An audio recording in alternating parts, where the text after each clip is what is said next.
Hello friends, welcome to FC channel. இன்றைக்கி என்ன பார்க்க போகிறோம்னா முட்டை சேமியா தான். ஸோ இது வந்து இடியாப்பழம் தான் செய்ய போகிறோம். நேற்று சாப்பிட்டு மிச்சமாகிடுச்சு. ஸோ அதனால் வேஸ்ட்டு பண்ணக்கூடாதுன்னு நாங்கள் வந்து இடியாப்பழம் தான் செய்ய போகிறோம். ஸோ வாங்க எப்படி செய்யுதுன்னு பார்க்கலாமா? ஸோ அதுக்கு தேவையான இன்க்ரீடியன்ட்ஸ் என்னென்னு பார்த்துக்கலாம். ஸோ ஃபஸ்ட்டு வந்து ஒரு கடாய் வச்சுக்கோங்க. இந்த கடாயில் வந்து நான் 5 to 6 டீஸ்பூன் அளவு எண்ணெய் ஊற்றிக்கிறேன். ஸோ எண்ணெய் ஊற்றிக்கோங்க. ஊற்றிட்டு அப்புறமா வந்து நான் வந்து ஒரு 4 to 5 முட்டை வந்து சேர்த்துக்கிறேன். ஒரு முட்டையாக வந்து உடச்சி போட்டு நல்லா மிக்ஸ் பண்ணிக்கோங்க.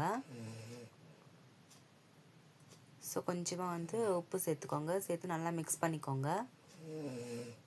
ஸோ இந்த மாதிரி நல்லா மிக்ஸ் பண்ணிவிட்டு இந்த கன்சிஸ்டன்சி அளவு நல்லா மிக்ஸ் பண்ணிக்கோங்க. அதுக்கப்புறமா கொஞ்சமாக கருவேப்பிலை, அப்புறமா நான் வந்து மீடியம் சைஸ் அளவு 4 வெங்காயம் நறுக்கி வச்சுருந்தேன் பொடிசாக. ஸோ அதுவும் சேர்த்துக்கிறேன்.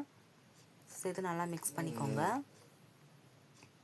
ஸோ கொஞ்சமாக வந்து இஞ்சி பூண்டு விழுது, 1/2 டீஸ்பூன் கரம் மசாலா, 1/2 டீஸ்பூன் குழம்பு மிளகாய் தூள், 1/2 டீஸ்பூன் சிக்கன் மசாலா, கொஞ்சமாக வந்து பெப்பர் சேர்த்து நல்லா மிக்ஸ் பண்ணிக்கோங்க. ஸோ மிக்ஸ் பண்ணிவிட்டு இடியாப்பத்தை நல்லா வந்து ஒரு தூளாக வந்து கையாலே இது பண்ணி ஸ்மாஷ் பண்ணிவிட்டு இதில் சேர்த்துக்கலாம்.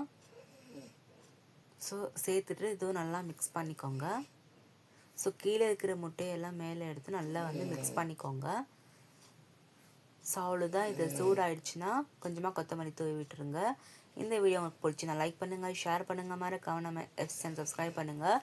நிறைய பேர் சப்ஸ்கிரைப் பண்ண மாட்டிருக்கீங்க. ப்ளீஸ் சப்ஸ்கிரைப் பண்ணுங்கள். Bye friends.